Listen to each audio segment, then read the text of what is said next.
This story was retailed to me in confidence by a young lady in a lodging house in Bayswater.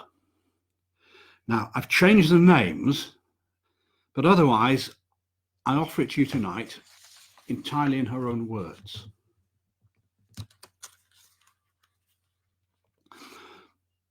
My name is Lester, Helen Lester. My father, Major General Wynne Lester, was a distinguished officer of artillery who succumbed 5 years ago to a complicated liver complaint acquired in the deadly climate of India. A year later, my only brother, Francis, came home after an exceptionally brilliant career at the university and settled down with the resolution of a hermit to master what has been well called the great legend of the law. Francis was a man who seemed to live in utter indifference to anything that is called pleasure. And although he was handsomer than most men, and he could talk as merrily and wittily as anyone alive, he resolutely avoided society. He shut himself up in a large room at the top of the house to make himself a lawyer. 10 hours a day of hard reading was his allotted portion, and from the first light in the east to the late afternoon he remained shut up with his books, taking a hasty half-hour's lunch with me as if he grudged the wasting of the moments, and going out for a short walk later when it began to grow dark. Well, I was sure that such relentless application must be injurious to his health, and I tried to cajole him away from his books. I spoke to him seriously, suggesting that some occasional relaxation, even just an idle afternoon with a harmless novel. You see, Francis just laughed. He said that he read about feudal tenures when he wanted to feel in need of amusement, and he scoffed at the ideas of theatres or a moment's fresh air. And I have to confess, he looked well. He did. He looked very well. He seemed not to suffer from his labours at all. But you see, I knew that such unnatural toil would take its revenge at last. And I was not mistaken. After a time, a look began to lurk about Francis' eyes. It was a look of anxiety.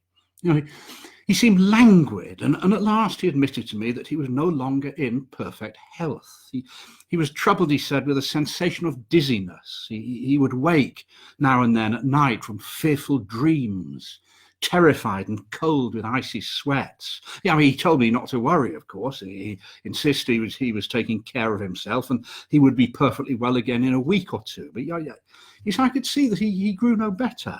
In fact, he got notably worse. I was frightened sometimes at the nervous irritation of his movements and glances, which I just could not decipher. And eventually, much against his will, I prevailed upon him to visit our old family doctor. Well, Dr. Haberden, I must admit, cheered me greatly. Now, there's nothing much amiss, he said, after he'd examined Francis. No doubt he reads too hard and eats too quickly, and the natural sequence is some digestive trouble and a little mischief in the nervous system. But I think we can set things right easily enough. I've written him a prescription. You should have no further cause for anxiety. Well, Francis insisted on having this prescription made up by a chemist that he knew in the neighbourhood. He was in this odd, old-fashioned shop, devoid of the studied coquetry and calculated glitter that make so gay a show on the counters and shelves of the modern apothecary. But Francis, you see, he liked and he trusted the old man who owned it. And the medicine was sent in due course, and I made sure that my brother took it regularly after lunch and dinner. It was an innocent-looking white powder, of which a little was dissolved in a glass of water. And you see, Francis seemed to benefit immediately. The weariness vanished from his face. He became more cheerful than he had been for months. He talked gaily of reforming himself. Of course, you're right, Helen, he said. I've given too many hours to the law. I think you've saved me in the nick of time. I shall be Lord Chancellor yet, but I mustn't forget life. You and I deserve a holiday, I think, my dear. Let's go to Paris. see the sights. I promise you will visit everywhere except the Bibliothèque Nationale. Well, I confessed myself absolutely delighted by the prospect, and I asked him, when shall we go? I can start the day after tomorrow if you like. No, that's a little too soon, perhaps. After all, I don't know London yet, and a man ought to give the pleasures of his own country the first choice. No, we'll go in a week or two. In the meantime, you brush up your French. We were just finishing dinner when he said that, and he quaffed off his medicine as if it had been a wine from some choicest bin. Has it any particular taste? I said. What, this stuff? Oh, no, not at all. I shouldn't know. I wasn't drinking water. And he got up from his chair and began to pace up and down the room. Shall we have coffee in the drawing room? I said, or would you like to smoke? You know what? I think I'll take a turn, he suddenly said. Yeah, it seems like a pleasant evening, and just look at that sunset. Yeah, guys, as if the city were in flames, and down there between the houses, looks like it's raining blood. Yeah, I must go out. I don't think I'll be long, but I'll take my key just in case. Don't wait up for me. Well, the door slammed behind him, and I watched him from the window, walking lightly down the street, swinging his cane, and I felt grateful to Dr. Haberden for such a swift improvement. I believe that my brother came back very late that night, but he was in a merry mood the next morning. Yeah, I walked on without thinking where I was going, he said, enjoying the freshness of the air, the crowds. And then I bumped into an old college friend, Orford, and we, well, all right, I confess it, Helen, we enjoyed ourselves somewhat. God, at last I felt what it means to be a young man, I think. I found that I have blood in my veins after all, damn it. I'm going to see him again tonight. Orford, I mean. There'll be a little party of us at a restaurant. Yeah, I'll enjoy myself here for a week or two, hear the chimes at midnight, and then we'll go for our little trip together, eh? And such was the transmutation of my brother's character that in a few days he became a lover of pleasure, a careless and merry idler of western pavements, a hunter out of snug restaurants, and a fine critic of fantastic dancing. He grew fat before my eyes and said no more of Paris. He clearly found his paradise in London. Well, I mean, I was happy, of course, but I couldn't help wondering. Well, there was, you see, I felt something in his gaiety that it displeased me, although I couldn't have named the feeling, and by degrees there came a change. I mean, he returned still in the cold hours of the morning, but I heard no more about his pleasures.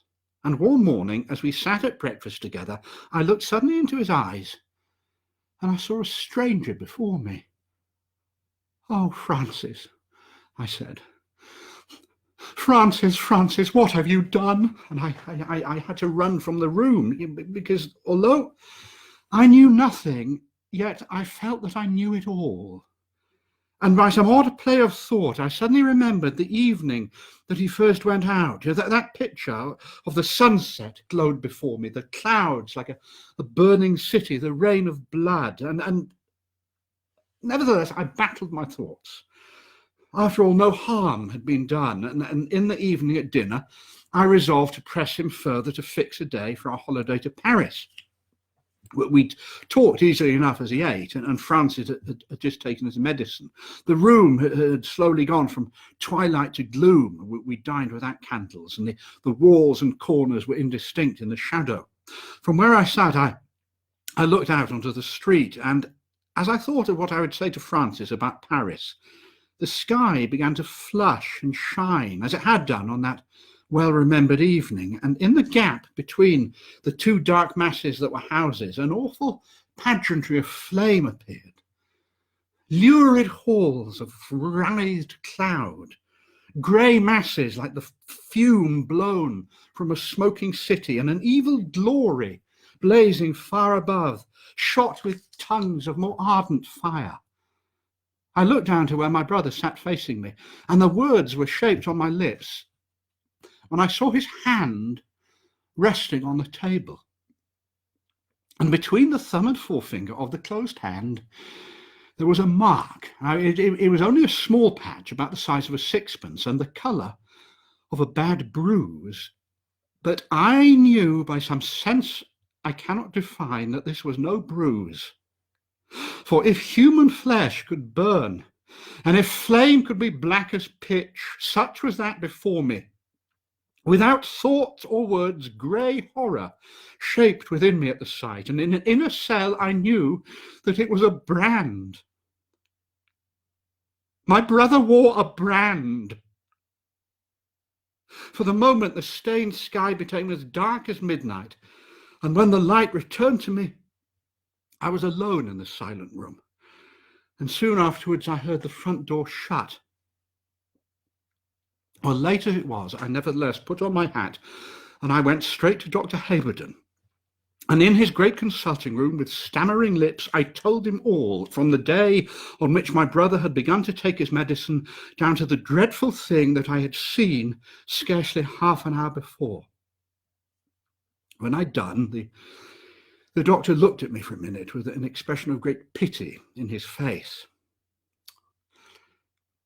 "My dear Miss Lester," he said, you have evidently been very anxious about your brother. You've been worrying over him, I'm sure. Is that not so?" "Well, I've certainly been anxious, yes," I said, "quite. And you know, of course, what a queer thing the brain is." "Oh, I understand what you mean, Doctor, but I was not deceived. I saw what I told you with my own eyes." Of course you did. Of course you did, Miss Lester. But your eyes have been staring at that very curious sunset we had tonight, no?" I thought so. "Now, you will see it in the proper light tomorrow, I'm quite certain. But please remember, I'm always ready to give any help that it is in my power to give. Do not scruple to come to me or to send for me if you have any distress." Well, I went away but little comforted. And when my brother and I met the next day, I noticed with a sickening heart that the right hand, the hand on which I had clearly seen the patch of black fire, was wrapped up with a handkerchief. "What's the matter with your hand, Francis?" I said in as steady a voice as I could. "What? Oh, nothing. No, I cut a finger last night and it bled rather awkwardly, so I did what I could with it." "Well, I'll do it neatly for you now, if you like," I said. No, there's no need. This'll do the job perfectly well enough. Now, come on, let's have breakfast. I'm hungry." Well, we sat down and I watched him, and he scarcely ate at all. In fact, he tossed his meat to the dog when he thought my eyes were turned away, and that there was a look in his eyes that I'd not seen before, and the thought flashed across my mind that it was a look that was scarcely human. I was convinced that, unsettling as the thing was that I'd seen the night before, it was no illusion. It was no glamour of bewildered sense. And in the course of the evening, again, I went to Dr. Haberden's house. He shook his head and he thought for a few minutes. And you say, Miss Lester, that he keeps up the medicine? I don't understand why. According to you, all the symptoms that he complained of have disappeared. I mean, why should he go on taking the stuff when he feels quite well? Oh, and by the by, where did he get it made up? What, Sace's? Oh, God, I never send anyone there anymore. Look, Miss Lester, suppose you come with me to the apothecary's shop now. I'd like to have a word with Mr. Sace. Well, we walked together to the shop. Old Sace knew Dr. Haberden well, and he was quite ready to answer his questions. "Oh, yes, I've been sending that in to Mr. Lester for some weeks now, I think, on my prescription." The chemist. Yes, I've very little of it left, actually," said Sace. It's rather an uncommon drug, and I've had it in stock for some time. I must get in some more if Mr. Lester goes on with it. "Can I have a look at the stuff?" said Haberden. And the chemist gave him a small glass bottle. He took out the stopper, smelled the contents, and then he looked rather sharply at the old man. "Where did you get this from, Mr. Sace? And what the hell is it?" No, this is certainly not what I prescribed to Mr. Lester. Yeah, all right, I can see that the label is right enough. I can assure you that this is not the drug that I prescribed for my patient. Oh, said the old man. Well, I got it from Burbage's in the usual way. It's not prescribed very often. I've had it on the shelf for some years. You can see yourself that there's very little left. Yes, well, I think you'd better give me what is left to take away, said Haberton. I'm rather afraid that something's gone wrong here. We went out of the shop in silence. Dr. Haberton, I said when we'd walked a little way. Dr. Haberton? Yes, he said, turning to me gloomily. Well, I'd like you to tell me what my brother has been taking twice a day for the last month or so. Frankly, Miss Lester, I don't know, he said. And we walked on without another word till we reached his house. He then asked me to sit down and began pacing up and down the consulting room. This is all very strange, he said at length. It's only natural that you should feel alarmed, Miss Lester, and I must confess that my own mind is far from easy. We'll put aside, if you please, what you told me last night and this morning about the mark on his hand, yeah. But the fact remains that for the last few weeks, your brother has been impregnating his system with a drug which I'm sorry to say is completely unknown to me. I can assure you that this is not what I prescribed for him, and what the stuff in this bottle really is remains to be seen. He undid the wrapper and cautiously tilted a few grams of the white powder onto a piece of paper and peered at it cautiously. Yeah. And I mean, it looks like the sulfate of quinine, but smell it.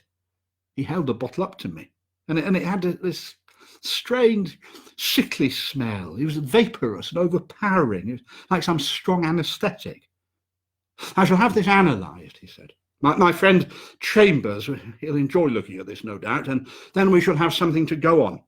No, Miss Lester, please say no more about that other matter. I can't listen to that kind of thing now, and if you take my advice, you will think no more about it either.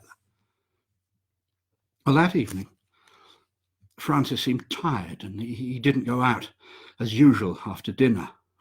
I rather think I might have had my fling, he said. Yeah, time to go back to the old ways, I reckon. A little law will be quite a relaxation after so sharp a dose of pleasure. He grinned oddly to himself, and soon afterwards he went up to his room. His hand was still bandaged up. Dr. Haberton called round a few days later.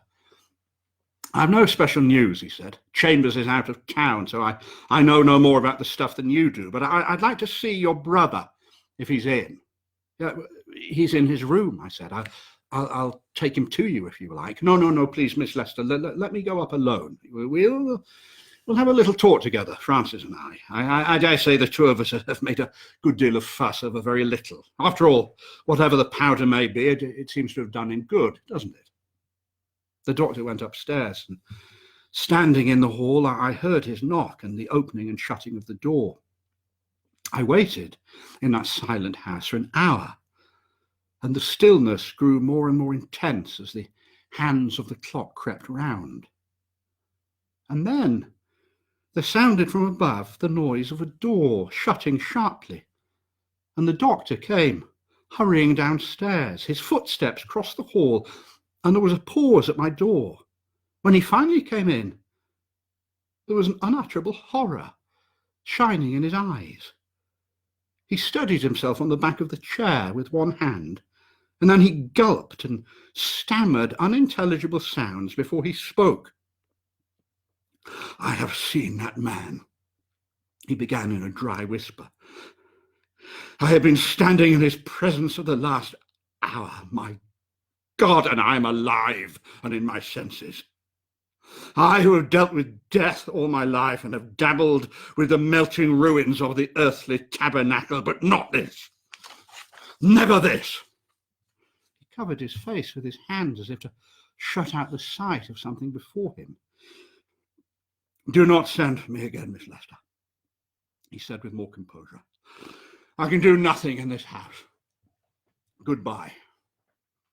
And as I watched him totter down the steps and along the pavement towards the house, it seemed to me that he'd aged 10 years since the morning. My brother remained in his room, and then he called out to me in a voice that I hardly recognised that he was very busy and he would like his meals brought to his door and left there from now on. In something of a daze, I gave this order to the servants, and from that day on, it seemed as if the arbitrary conception that we call time had been annihilated for me. I lived in an ever-present state of anxiety and dread, going through the routine of the house mechanically and only speaking a few necessary words to the servants. Now and then I went out and I paced the streets for an hour or two, but whether I were without or within, my spirit delayed before the closed door of the upper room and shuddering waited for it to open. Now, I've said that I scarcely reckoned time, but I suppose that it must have been about a fortnight after Dr. Haberton's visit that I came home from a stroll a little refreshed and lightened. The air was sweet and pleasant, the hazy form of green leaves in the square, the smell of blossoms had rather charmed my senses. I felt happier than I had done in days. As I paused a moment at the verge of the pavement, waiting for a van to pass by, I happened to look up at the windows of the house, and my heart lurched. I stretched out a hand blindly through folds of darkness and just about held myself from falling, while the stones swam beneath my feet. I glanced up at the window of my brother's study, and at that moment the blind had been drawn aside, and something had stared out at the world. Something that had life. I cannot say that I saw a face or any human likeness. 2 eyes of burning flame there were, and they were in the midst of something as formless as my fear, the symbol and presence of all evil and all hideous corruption. I stood shuddering, and for 5 minutes I could not summon force or motion to my limbs. But when I was inside the house, I ran up the stairs to my brother's room, and I hammered on the door. "Francis! Francis!" I cried. "For heaven's sake, answer me, Francis! What is that thing in your room? Cast it out from you, brother. Make it go away." I heard a noise as of feet shuffling, and a choking, gurgling voice uttered words that I could scarcely understand. "There's nothing here. Leave me. I'm not well today." I turned away, distraught at the fact that Francis had lied to me as much as anything, for I had seen the thing beyond the glass too plainly to be deceived. And I was conscious, you see, that there had been something else, something that I'd seen in the first flash of terror before those burning eyes had looked at me, and then I recalled it. As I had lifted my face, the blind was being drawn back, and I'd had an instant's glance of the thing that was moving it, and it was not a hand. There were no fingers, rather, it was a black stump that moved the blind aside. It had the mouldering outline and the clumsy movement of a beast's paw, and aghast at the thought of some awful presence dwelling with my brother in his room, I went to his door and I cried to him again vainly.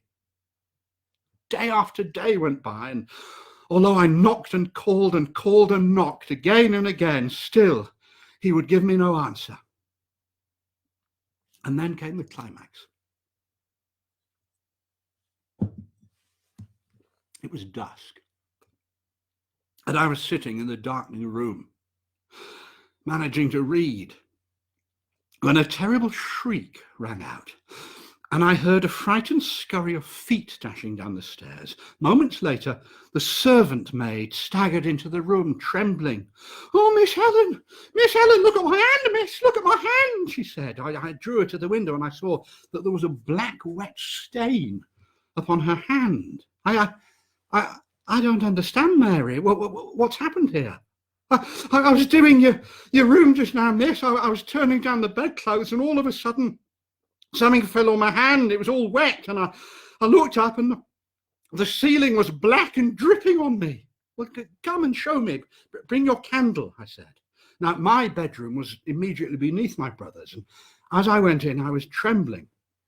I looked up at the ceiling, and there it was. It was a patch, all black and wet, a dew of black drops upon it, and a pool of horrible liquor soaking into the white bedclothes.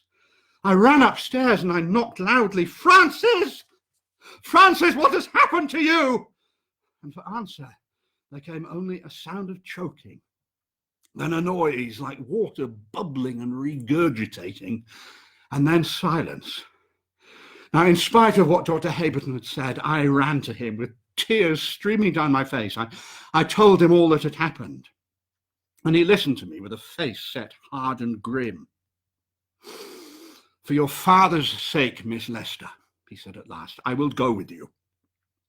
But there is nothing that I can do." And so we went out together. The streets were dark and silent and heavy with heat. I saw the doctor's face under the gas lamps. As we reached the house, I could see that his hand was shaking. We went upstairs immediately, and the doctor called out in a loud, determined voice, "Mr. Lester, can you hear me? Answer me, please. Is this Dr. Haberton? Now, I insist on seeing you, Mr. Lester. Will you please answer me now?" There was no answer, but a hint of that choking sound. "Mr. Lester, I'm waiting for you. Open the door this instant, or I shall break it down. Mr. Lester, for the last time, I order you to open the door." Oh, God, we're wasting our time, I'm afraid. "Will you both be kind as to get me a poker or something of the kind, Miss Lester? Yet now, if you don't mind, thank you." Well, I ran into the little storeroom that we had, and I found a heavy adze-like tool that I thought might serve the doctor's purpose. "Very good, thank you, that will do. Now, I give you notice, Mr. Lester, that I'm about to break into your room." "Very well. You have been warned." I heard the wrench of the adze, the woodwork splitting and cracking, and a loud crash as the door burst open.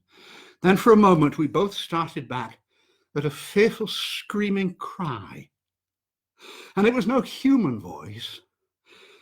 It was the roar of a monster that struck us out of the darkness. "Hold the lamp," said the doctor, and we went in and glanced quickly round the room. "There it is," he said, "in the corner."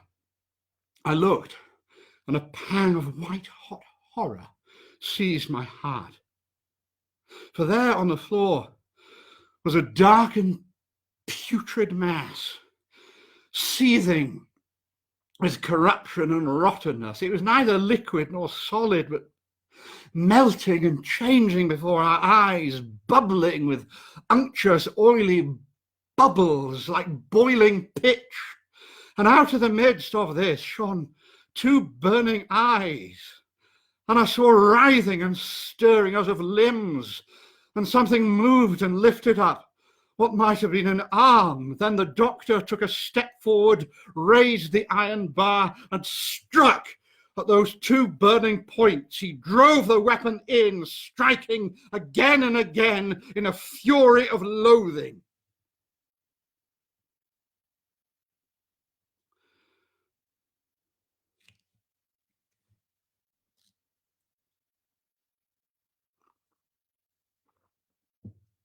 A week or two later, Dr. Haberton came to see me. "I have sold my practice," he began, "and tomorrow I'm sailing on a long voyage. I doubt that I shall ever come back to England. I bought you this packet, which you may open and read whenever you feel able to do so. It contains the report of my friend Dr. Chambers on what I submitted to him. Goodbye, Miss Lester. I do not think that we shall ever meet again." Well, when the doctor was gone, I opened the envelope immediately, and I read the enclosed letter, which I shall now read to you. My dear Haberton, it began, I've delayed in answering your questions about the substance that you sent, and I hope that you will forgive me. To tell you the truth, I've hesitated for some time as to what course I should adopt, for there is a bigotry and orthodox standard in physical science as in theology, and I knew that if I told you the truth, I should offend rooted prejudices which I once held dear myself. However, I have determined to be plain with you, and first I must enter into a short personal explanation. You have known me, Haberton, for many years as a scientific man.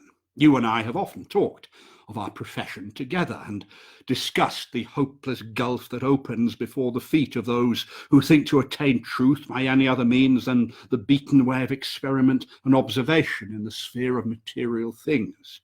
Now, I remember the scorn you have poured out upon men of science who have dabbled in the unseen and have hinted that perhaps the senses are not, after all, the impenetrable bounds of all human knowledge.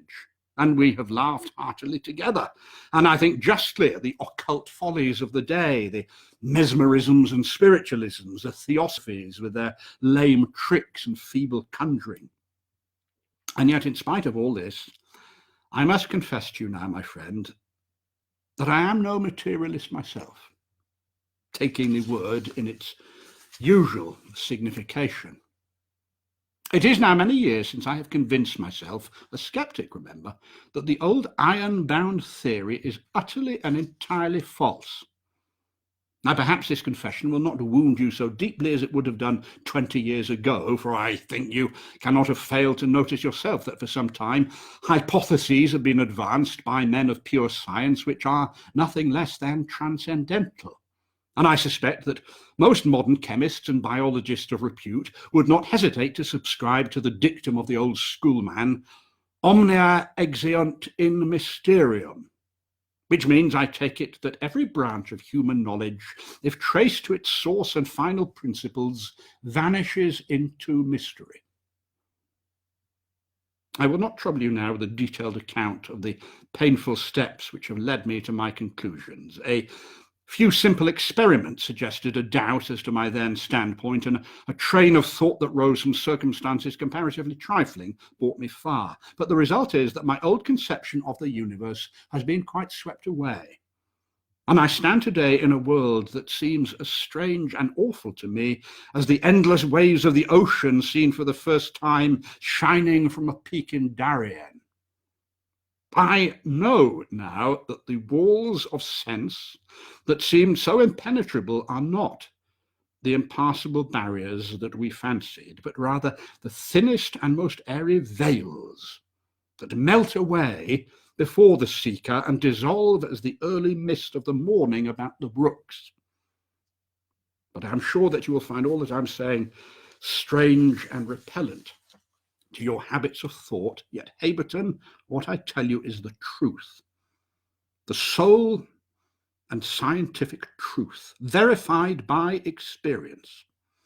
The universe is infinitely more splendid and more awful than we used to dream. The universe is, my friend, a tremendous sacrament, a mystic, ineffable force and energy veiled by an outward form of matter, and man and the sun and the other stars and the flower of the grass and the crystal in the test tube are each and every one as spiritual, as material, and subject to an inner working.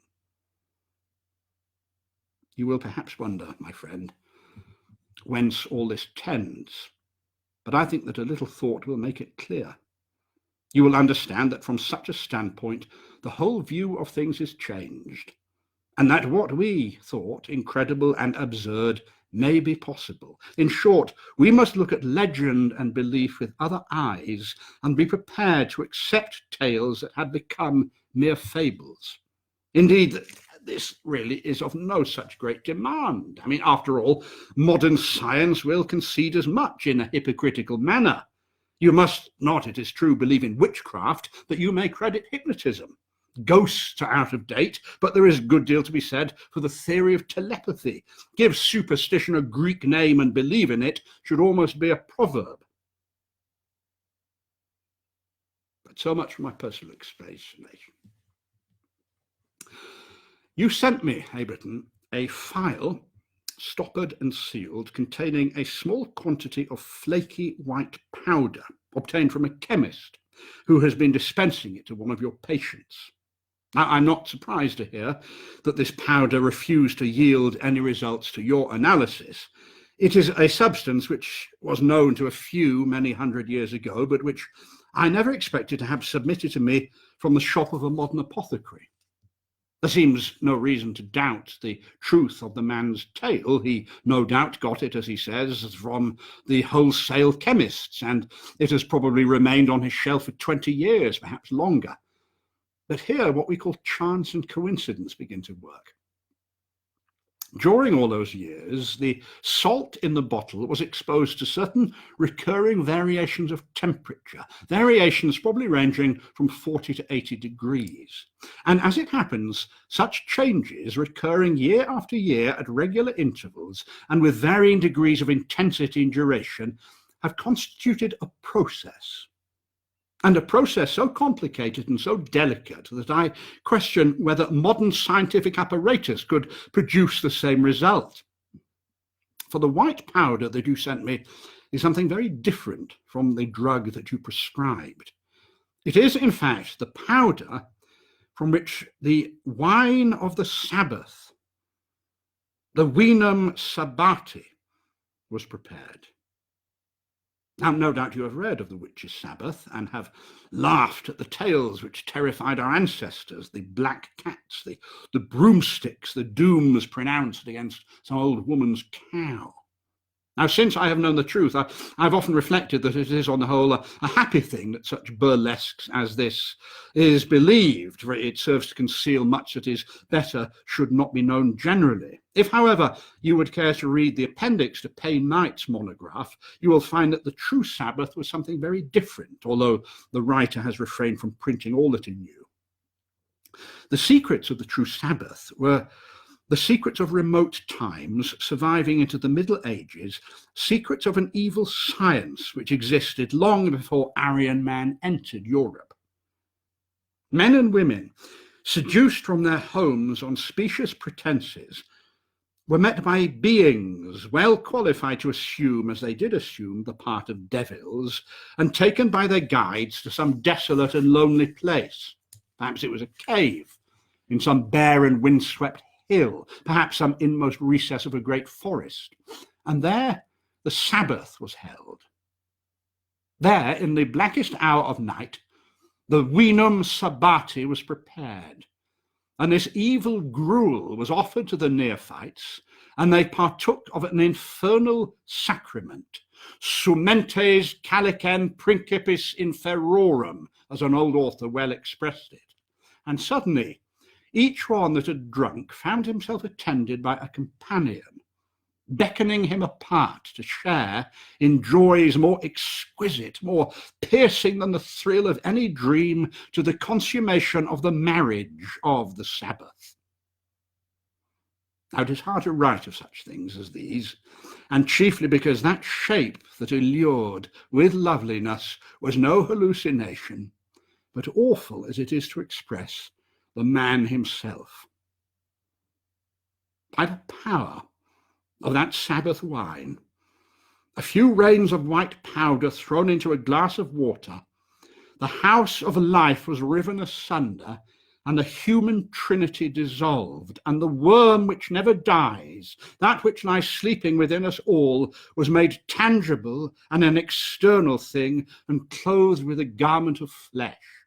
And then, in the hour of midnight, the primal fall was repeated and represented, and the awful thing veiled in the mythos of the tree in the garden was done anew. Such was the nuptiae sabbati. And I prefer to say no more. You know, Haberton, as well as I do, that the most trivial laws of life are not to be broken with impunity. And for so terrible an act as this, in which the very inmost place of the temple was broken open and defiled, a terrible vengeance followed. What began with corruption ended also with corruption. Underneath this communication is the following in Dr. Haberden's own writing. The whole of the above, he says, is unfortunately strictly and entirely true. Your brother confessed all to me on that morning when I saw him in his room. My attention was first attracted to the bandaged hand, and I forced him to show it to me. What I saw made me, a medical man of many years' standing, grow sick with loathing, and the story I was forced to listen to was infinitely more frightful than I could have believed possible. It has tempted me to doubt the eternal goodness which can commit nature to offer such hideous possibilities. And if you had not with your own eyes seen the end, I should have said to you, disbelieve it. Disbelieve it all, Miss Lester. I have not, I think, many more weeks to live, but you are young. You may forget all of this. Please try to forget. Joseph Haberden. A few weeks later, I heard that Dr. Haberden had died at sea shortly after his ship left for England.